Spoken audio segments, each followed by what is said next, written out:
하나님 말씀 보겠습니다. 데살로니가 전서 3장 6절에서 8절 보겠습니다.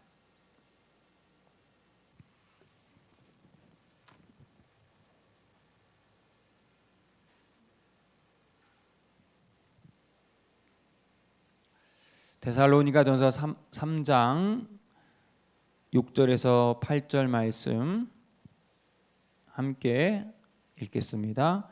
지금은 디모데가 너희에게로부터 와서 너희 믿음과 사랑의 기쁜 소식을 우리에게 전하고 또 너희가 항상 우리를 잘 생각하여 우리가 너희를 간절히 보고자 함과 같이 너희도 우리를 간절히 보고자 한다 하니, 이러므로 형제들아 우리가 모든 궁핍과 환난 가운데서 너희 믿음으로 말미암아 너희에게 위로를 받았노라. 그러므로 너희가 주 안에 굳게 선즉 우리가 이제는 살리라. 아멘. 목사님 상처받았어요. 교회에서 많이 듣는 말이죠. 아무개 권사님 때문에 상처받았어요.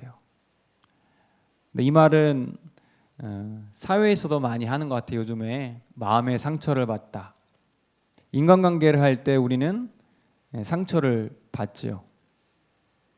그런데 교회에서 상처를 받았다고 하면 더 마음이 아픈 것은, 교회라는 공동체는 세상과는 다르게 예수님의 십자가의 희생과 사랑과 핏부림과 그 죽음에서 부활하신 그 부활의 기쁨으로 시작된 생명의 공동체인데에 교회에 와서 상처받았다고 그러니까 목회자가 얼마나 속상해요. 그렇죠? 제가 여러분에게 상처받지 않는 방법을 가르쳐 드리겠습니다. 여러분 잘 오신 거예요. 일단은 상처받지 않으려면은 기왕에 예배 드릴 때 현장 예배에 오지 마시고 온라인 예배를 드리세요. 그리고 어쩔 수 없이 양 목사를 보고 싶어서 현장 예배에 오고 싶다면 조용히 왔다가 조용히 위층에 올라가서 예배 끝나자마자 눈도 마주치지 말고 집으로 곧장 뒤돌아보면 소금기둥이 될 수 있으니까 곧장 집으로 가세요. 혹시 그리고 센터장님이 전화해가지고 아이고 모임 좀 오면 안 돼요 그러면은 바빠요. 또 목사님이 전화하면은 안 받으셔도 됩니다. 어떻게 하면 상처받지 않으려면은 이렇게 하시면 됩니다. 제가 말씀드린 교회에서 상처받지 않는 방법 어때요? 괜찮은 것 같아요? 확실하죠? 이렇게 하면 상처 안 받겠죠. 이 설교만 딱 여기까지만 들으면은 양 목사가 교회를 오지 말랬다 이렇게 얘기할까 봐 겁이 나는데, 지난주에서 제가 한자 하나 여러분에게 보여드리고 싶어요. 여러분 이름 가운데에 인자가 들어가신 분 있어요? 어지린? 아마 인자가 들어가신 분들은 이 한자어 어지린을 많이 쓰실 거예요. 혹시 오늘 오신 분 중에 인자가 들어가신 분 없나요? 사람인 변에 둘 이가 붙으면 어질인이 됩니다. 그러니까 사람이 소수로 둘만 있으면 서로 사랑하고 어질게 돼요. 근데 그 다음 글자 한번 보세요. 사람이네 저게 뭐예요? 9구자. 9구. 사람이 9명. 9명이라는 거는 이제 수가 이제 많아지는 거죠. 이게 이제 무슨 뜻이 되는 줄 아십니까?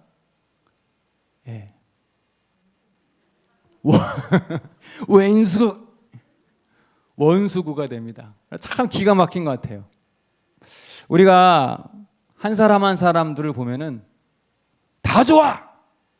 다 좋아. 보면 권사님들, 장로님들, 집사님들 보면은 신방 가면은 너무 좋아요. 가끔 화를 내도 승질을 내도 다 이유가 있겠지. 이해가 돼요. 왜냐면 그럴만해. 들어보면 화가 날만해. 그런데 그런 사람들이 하나 둘씩 모여서 모임이 되고 뭐 교회가 되고 조직이 되면 그 다음부터 뭐가 있다는 거예요. 서로 상처를 주고 갈등이 생기고 분쟁이 발생하고 심지어 원수까지도 되는 일이 생긴다는 거예요. 사람 두 명은 어지러지지만 사랑스럽지만 사람이 많아지면 어떻게 된다? 원수가 되고 상처를 준다. 교회가 문제가 아니라 누가 문제다? 당신이 문제다. 가 아니라 내가 문제다. 누가 문제다? 양 목사가 문제다. 바로 저를 가르치잖아요. 이 점에서 향기로운 수요기도회에 오신 여러분들은 어떻게 교회에서 숱한 상처와 어려움과 고난을 잘 견디고 여기까지 오셨습니까? 여러분 교회 생활하면서 상처 받지 않은 분 있어요? 김옥기 원사님 손 들어서 깜짝 놀랐는데 머리를 상처받지 않은 분 있습니까? 여러분 상처도 많이 받고 여기까지 어떻게 오셨어요? 교회도 안 떠나고. 혹시 여러분만의 비법이 있으셨습니까? 상처를 받으면 그 상처를 잘 해결할 수 있는 여러분만의 비법이 있으셨어요? 예수님의 사랑! 할렐루야! 너무 그러면 좋죠. 여러분 중에 악기를 현악기, 줄이 있는 악기, 기타나 뭐 바이올린이 뭐 다 줄이 있는 악기를 배울 때 경험이 있는 분들은 잘 아실 거예요. 처음에 딱 줄을 잡으면은 잘 돼요, 안 돼요? 잘 안 돼요. 왜 안 되냐면 손가락이 아파. 이게 손끝이 얇아요, 피부가. 그래가지고 기타나 뭐 우쿨렐레 줄 잡으면은 정확하게 꽉 눌려야 하거든요. 그래야 맑은 소리가 나고 정확한 소리가 나는데 손이 아파. 그러면은 그만하고 싶어. 그러면 이제 악기를 못 배우는 건데 참고 계속 합니다. 그러면 상처도 생기고 피도 나고. 그래서 좀 몇 달 지나면 뭐가 생깁니까? 군살이 생겨요. 군살. 꼭 뭐 악기 말고도 여러분 그 생활의 달인을 보면 오랫동안 뭔가를 하면은 돈을 세든지 또 뭐 오랫동안 뭘 하면은 손에 뭐 손이든 몸에 뭐가 생겨요? 군살이 생깁니다. 군살이 생기면 어떻게 되냐? 상처를 받더라도 아프지가 않아요. 그리고 고통이 적어요. 그래서 여러분이 여기까지 온 거예요. 그동안 상처를 막 받았어요. 처음에는 막 교회를 다녀야 하나 말아야 하나 막 그런 마음이 있었는데 지금은 어때요? 야, 내가 신앙생활 몇 년 했는데 이런 거 가지고 뭐 내가 네가 떠나지 내가 절대 떠나지 않아 뭐 이런 마음 가지고 여러분의 속사람이 굳어졌어요. 심지가 굳어지고 그래가지고 웬만한 고난과 상처가 와도 흔들리지 않아요. 사람 보지 않기 때문에 흔들리지 않습니다. 그런데 여기 한 가지 문제가 있어요. 어떤 문제가 생기냐면 여기까지는 좋은데 우리 속사람이 나름의 군살이 생기면서 상처는 받지 않지만 문제는 뭐예요? 다른 사람들도 그렇거니 하면서 다른 사람도 여전히 그 사람도 뭐 군살이 있겠지라고 생각하면서 찌르는 말을 하고 상처를 줘요. 나는 괜찮은데 나도 모르게 그 사람에게 상처를 주는 거예요. 어떤 마음을 가지고 야, 나 때는 말이야 이거는 뭐 상처야 이게 뭐 내가 뭐 한마디 한 건데 내가 한번 뭐 소리 낸 건데 뭐 그거 가지고 교회를 나오네 안 나오네 예수님 믿고 교회 다녀야지 뭐 권사가 되고 말이야 라고 한단 말이에요. 제 연기가 좀 어색했죠? 그런다니까요. 자신은 괜찮은데 자신은 이제 심지가 굳어가지고 웬만한 아무리 양 목사가 상처를 줘도 그게 흔들리지 않는데 문제는 뭐라 하는 거예요? 다른 사람들도 그럴 거야 라고 하면서 다른 사람들에게 상처를 줄 때가 있다 없다? 있다! 이게 문제라는 거예요. 바울은 원래 성품이 참 강직하고 옳고 그름이 분명한 사람이었습니다. 전에도 말씀드렸다시피 바울은 아주 강한 사람이었어요. 대표적으로 사도행전 15장에 1차 전도여행 때 힘들어서 중도 포기한 마가 요한을 2차 전도여행 때 데리고 가야 하냐 말아야 하느냐의 문제로 말미암아 바울과 심하게 다투어서 갈라진 내용이 나옵니다. 또 갈라디아서 2장을 보면 베드로에게 아주 독서를 향하는 바울의 모습을 보게 됩니다. 외식하는 복음대로 살지 않는 베드로가 초대교회의 가장 어른인데도 불구하고 이 바울은 옳고 그름 아닌 건 아닌 거야. 아무리 초대교회 우두머리라고 해도 최고의 사도라고 해도 잘못된 건 잘못된 거야 라고 하면서 바울을 막 사람들 앞에서 막 독설을 날렸던 사람이었습니다. 바울이 태어난 기질이 그래요. 그리고 고난도 많고 상처가 많았던 모양입니다. 그래서 그러다 보니까 이 공감력이 좀 부족했던 모양이에요. 그런데 그랬던 그가 데살로니가 교회를 향하여 어떤 모습을 보이는지 한번 보세요. 1절 보겠습니다. 1절 같이 읽어봅니다. 시작. 이러므로 우리가 참다 못하여 우리만 아덴에 머물기를 좋게 생각하고, 노란 그 글자를 보세요. 어떻게 우리가 참다 못하여. 데살로니가전서 3장 5절 보겠습니다. 시작. 이러므로 나도 참다 못하여 너희 믿음을 알기 위하여 그를 보내었노니 이는 혹 시험하는 자가 너희를 시험하여 우리 수고를 헛되게 할까 함이니. 아멘. 제 눈에 들어온 것은 바로 이 참다 못하여 라는, 내가 화가 나서 참다 못하여가 아니라 데살로니가 교인들을 향하여 염려하고 그리워하는 마음이 참지 못하겠다라는 의미입니다. 제가 지난주에 말씀드렸죠. 데살로니가 전서를 읽으면 마치 남녀간에 무슨 편지? 연애 편지를 읽는 것 같은 착각이 들 정도로 아주 섬세하고 이런 서로에 대한 그리움이 막 꿀이 막 뚝뚝뚝 떨어진다는 말입니다.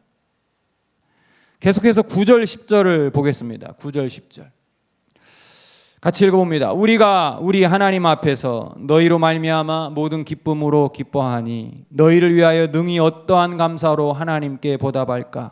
주야로 심히 간구함은 너희 얼굴을 보고 너희 믿음이 부족한 것을 보충하게 하려 함이라. 아멘. 이거 말씀을 묵상하면서 제가 눈에 들어온 거는 기쁨보다는 능히, 그 다음에 심히, 그냥 지나갈 수 있는 말이지만 품사로 능히, 심히 이런 말은 부사라고 하죠. 부사. 어떤 사람이 너무 아름다워, 너무 이뻐요. 그러면 아름답다 이 정도가 아니라 어떻게 해요? 심히 아름답다? 비슷한 말인데 심히는 그런 말 별로 우리 안 쓰잖아요. 너무 아름답다. 오랜만에 영어 So beautiful. It's so beautiful. 너무 아름답다. 그러니까 너무는 부사인데 너무 아름답다가 아니라 너무 아름답다. 오늘 야 화장 너무 잘 받았는데 뭐 이런 거 너무 좋다. 오늘도 연기가 됩니까 제가? 너무 5번을 하지 마시고 이럴 때 쓰는 게 부사라는 거예요. 너무. 근데 오늘 그 데살로니가 3장 말씀을 보면은 제 눈에 들어온 게 그거예요. 너무. 보면은 보세요. 간절히 보고자 한다. 참다 못하여 능히 심히 더욱. 지난주에 데살로니가 2장 말씀을 전할 때 언급했다시피 바울은 그들을 향해서 어머니가 자기 자녀를 양육하는 것처럼 그리고 아버지가 자녀를 훈계하고 자녀에게 경계하고 충고하는 마음을 가지고 데살로니가 교인들을 대했다는 거예요. 복음은 이거고 알아듣겠어? 복음에 대한 지식을 전파하는 것이 아니라 복음을 내 삶으로, 부모가 자녀에게 어떻게 해요? 삶으로 가르치는 거잖아요. 예, 양육을 하는 것처럼 데살로니가 교회 교인을 향하여 복음을 그렇게 전파했다는 것이죠. 이것을 잘 나타내는 말이 고린도전서 4장 15절 말씀입니다. 그리스도 안에서 1만 스승이 있으되 아버지는 많지 아니하니 내가 복음으로써 너를 어떻게 해요? 낳았음이라. 장가도 안 간 바울이 이 생명의 탄생을 내가 너희는 가슴으로 낳았어. 이 편지를 보면 이런 내용들이 많이 나옵니다. 해산의 고통으로 말미암아 아이를 출산하는 것처럼 교회 하나하나를, 데살로니가 교회 한 명 한 명의 교인들을 내가 해산의 수고를 통해서 낳았어. 여러분, 부모의 마음은 그렇잖아요. 저도 아깝지 않은 거예요. 예, 여러분 그렇지 않아요? 자녀가 커가지고 여러분 돈을 벌어서 여러분에게 용돈을 주면 어떻게 해요? 기분이 좋아요? 예, 좋죠. 돈 줬는데 자녀가 잘 돼가지고 여러분에게 용돈을 줘요. 봉투를 주면 기분이 좋아요? 안 좋아요? 좋아요. 근데 제가 어떤 면을 느꼈냐면 우리 어머니한테 용돈을 주면 뭐 이거를 줬었냐? 너희도 힘든데. 근데 한편으로 어떤 마음을 제가 느끼냐면 어머니가 더 이상 아들을 위해 해줄 수 있는 게 없어. 미안해. 종도 울리네요. 여러분 부모들은 이런 마음 갖지 않나요? 용돈 받으면 아이 좋다. 남들은 더 많이 주는데 더 줘야지 라는 마음이 아니라 나는 이제 늙어가지고 너희들한테 많이 줄 게 없어. 이게 누구의 마음이다? 부모의 마음이고 바울의 마음이고 우리 하나님 아버지의 마음이었다는 거예요. 그랬던 이 데살로니가 교회와 이런 바울의 관계였다는 거죠. 그런데 이제 소식이 들려옵니다. 어떤 소식이 들려오느냐? 데살로니가 교회에 이제 환란이 닥쳐옵니다. 시험이 닥쳐와요. 어떤 시험이냐? 그 복음을 거부한 유대교 무리들이 야 이거 틀렸어. 우리가 전하는 율법을 믿어야 돼. 그리고 데살로니가 전서에 가장 많이 나온 말 중에 하나가 강림이라는 단어잖아요. 잘못된 종말론, 시한부 종말론으로 말미암아 교회 가운데 혼란이 생깁니다. 거기다가 이런 우상 숭배의 문제도 생기면서 이제 막 성장하고 부흥하고 있는 데살로니가 교회가 어려움에 처했다는 소식을 바울이 듣습니다. 근데 어떤 이유에서든지 직접 보고 싶어 가고 싶은데 가지 못하고 누구를 보내요?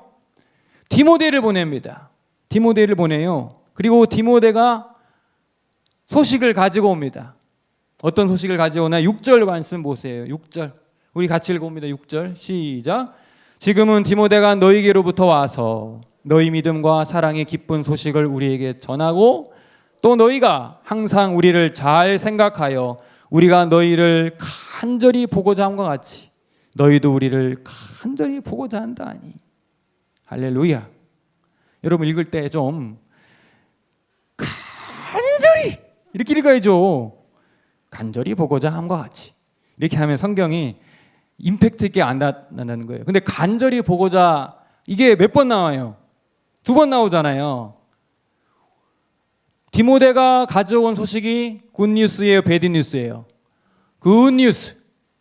바울 선생님 갔다 오니까 생각보다 데살로니가 교인들이 복음 안에서 잘 세움받아서 잘 크고 있더라고요. 그러면서 하시는 말씀이 이제 항상 우리를 생각하여 우리가 그러니까 바울과 디모데의 우리가 너희들 데살로니가 교인들을 간절히 보고자 한 것 같이, 우리가 너희를 보고자 한 것 같이 너희들도 우리를 간절히 보고자 한다는 말을 들으니까 바울의 마음이 어땠을까요?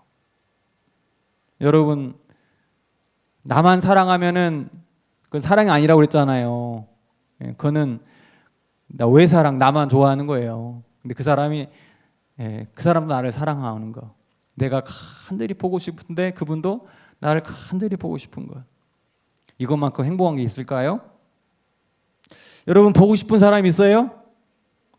여러분의 남편? 빨리 일하면서 저녁이 오면 좋겠다, 막 이런 분 있습니까? 와, 대단한 분들이에요.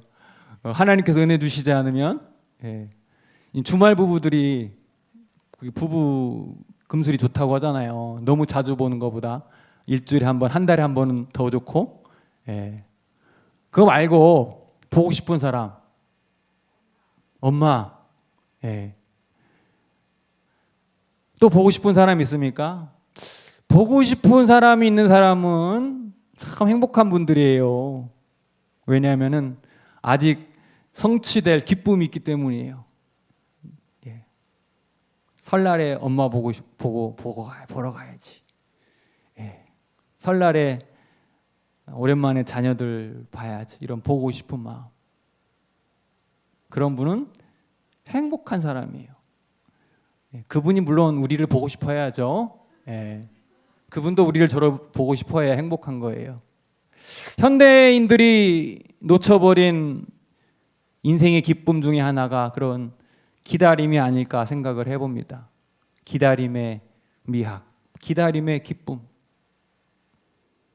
편지를 쓰고 우표를 보내고 며칠이 지나서 그 사람이 또 답장을 써가지고 편지가 와서 봉투를 뜯고 편지를, 그 기다림.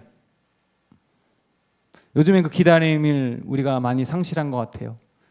전에는 드라마도 월화 드라마 보면은 월요일, 화요일을 기다렸는데 지금은 어때요? 넷플릭스나 OTT 보면 그냥 한 번에 정주행 1화부터 20화까지 그냥 날 잡아가지고 다 봐. 기다릴 필요가 없어. 설교도 뭐 유튜브로 다 들어. 다 그냥 한꺼번에. 드라마는 계속 들었지만 설교는 계속 못 들어요. 힘들어. 기다리는 게 별로 없어요. 근데 기다리는 사람은 행복한 거예요. 바울이 환난 가운데 있는 데살로니가 교인들을 염려하고 보고 싶어 했습니다. 그런데 데살로니가 교인들 역시 바울을 보고 싶어 하고 그리워하고 기다리고 있어요. 다시 볼 날을 기다리고 있어요. 이에 대해 바울이 자신의 마음을 이렇게 표현합니다. 7절, 8절. 오늘 핵심에 해당하는 말씀인데 같이 읽어봅니다. 시작. 이러므로 형제들아, 우리가 모든 궁핍과 환난 가운데서 너희 믿음으로 말미암아 너희에게 위로를 받았노라. 그러므로 너희가 주 안에 굳게 선즉 우리가 이제는 살리라. 할렐루야. 오늘 설교의 제목이 뭐냐면 이제야 살 것 같다. 한번 해볼까요? 시작. 이제야 살 것 같다. 사투리로 이제 살 것 같다. 이제야 살리라. 여기에서 바울의 마음이 느껴지지 않나요? 한글 번역에서는 이제야 살리라. 이제야 우리가 살리라. 오랜만에도 영어로 Now we really live. 비웃으시는데 제가 쉬운 단어만 씁니다. 우리가 정말로 산다. 이게 무슨 말일까? 바울이 디모데를 보냈어요. 마음이 어땠을까? 야, 얘네들이 신천지 이단에 빠지면 어떡하지? 세대주의 종말론에 빠져가지고 믿음을 잃고 그러면 어떡하지? 마음이 걱정이 되는 거예요. 아이고 죽었다. 그런데 디모데가 바울 선생님, 그들이 복음 안에 바로 세워지고 바울 선생님을 보고 싶어 합니다. 그리워합니다. 그러니까 이 기쁜 소식을 전하니 바울이 이제야 우리가 어떻게 해요? 살리라. 야, 이제 살겠다. 걱정을 너무 많이 했는데 기쁜 소식을 들으니까 너무 행복한 거예요. 데살로니가 교인들이 무슨 성교원금을 가져온 것도 아니고 무슨 위로의 선물을 준 것도 아닌데 그냥 그들이 신앙 가운데에서 바로 세워지고 있다는 소식을 들으니까, 복음 안에서 흔들리지 않는다는 소식을 들으니까 이제야 내가 살겠다. 이거 주님의 마음 아닐까요? 사랑하는 여러분, 바울과 데살로니가 교인들 간의 펠로우십, 사랑, 우정, 신뢰, 믿음, 기다림, 그리움이 그들 가운데 생긴 것입니다. 여러분, 다시 한번 제가 우스갯소리로 말씀드렸지만 교회에서 상처받지 않으려면 누구와도 관계를 맺지 않으면 됩니다. 카톡이 와도 무시하면 되고 전화가 오면 안 받으면 됩니다. 그렇다고 해서 여러분 지옥 가지 않아요. 여러분 집에서 그냥 골방에서 기도하고 말씀 들으면 그러면 상처를 받지 않겠죠. 그러나 하나님께서 야, 너 신앙생활 잘한다 그렇게 말씀하실까요? 그건 아닌 것 같아요. 그건 아니잖아요. 사랑하는 여러분, 우리는 사랑받기 위해 태어난 존재이기도 하지만 누군가를 사랑하기 위해서는 때로는 우리가 누군가로부터 상처를 받을 수밖에 없습니다. 그 사람에게 다가가야 하기 때문이죠. 바울은 상처가 많은 사람들이었죠. 많은 사람이었죠. 그냥 마음의 상처가 아니라 복음을 전하다가 40의 감한매를 3번 맞고 돌로 맞고 두드려 맞고 감옥에 갇히고 몸에 상처가 많고 군살도 생겼는데 마음에도 때로는 누구에게 좀 오해도 받고 사도직에 대한 또 모함도 받고 막 이런 마음의 상처가 많았어요. 근데 바울의 훌륭한 점은 뭐냐면 자신의 마음이 예수 그리스도의 심지가 바로 세워지기도 했지만 자신의 마음이 딱딱해지지 아니하고 오히려 사역이 진행될수록 그의 강인한 마음 가운데 아기의 어떤 그 순전한 마음, 섬세한 마음, 내가 너희를 보고 싶다. 어른 남자가 누군가를 향해 야, 보고 싶다 이런 말 잘 안 해요. 간절히 보고 싶다. 근데 바울이 데살로니가 교인들 향하여 내가 너희를 간절히 보고 싶다 라는 말을 쓸 정도로 아주 감성이 충만한 사람이 된 거예요. 왜 그럴까요? 왜 그럴까? 상처가 많은데도 불구하고 우리 주님의 사랑이 그를 강권하고 우리 주님의 십자가의 사랑의 은혜가 바울의 삶에 충만했기 때문에 상처를 받아도 상처를 받지 않고 또 누군가에게도 상처를 주지 않고 공감해주고 아파해주는 사람이 된 것입니다. 여러분, 우리는 계속해서 신앙생활을 하면 크고 작은 상처를 받을 것입니다. 섭섭한 마음이 들 때도 있습니다. 하지만 그보다도 더 강력하게 우리 주님의 사랑이 우리를 붙들어 주세요. 그 사랑이 어떻게 나타나냐면 우리에게 상처 준 이도 있지만 우리 신앙 공동체 가운데 우리를 있는 그대로 받아주는, 그리고 우리를 보고 싶어하고 우리를 그리워하고 기다리는 사람들이 더 많잖아요. 저에게 상처 주는 사람도 있지만 그보다 훨씬 저를 위로해주고 격려해주고 사랑해주고 그리워하고 보고 싶은 사람들이 너무 많아요. 그래서 상처로 다가오지 않는 거예요. 여러분, 그래요. 왜 나만 상처를 받는 것 같아? 라고 생각할 수 있겠지만 아닙니다. 여러분으로 인하여 다른 사람들이 여러분을 많이 사랑해주고 보고 싶어하고 그리워하고 그런 분들이 많아요.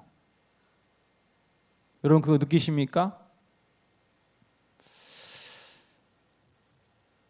사람이 많으면 그 가운데 갈등도 많고 아픔도 서로 주고받고 하지만 여러분 우리 가운데 있는 그 예수님의 사랑 때문에 그것을 능히 이겨내고 보고 싶어하고 그리워하고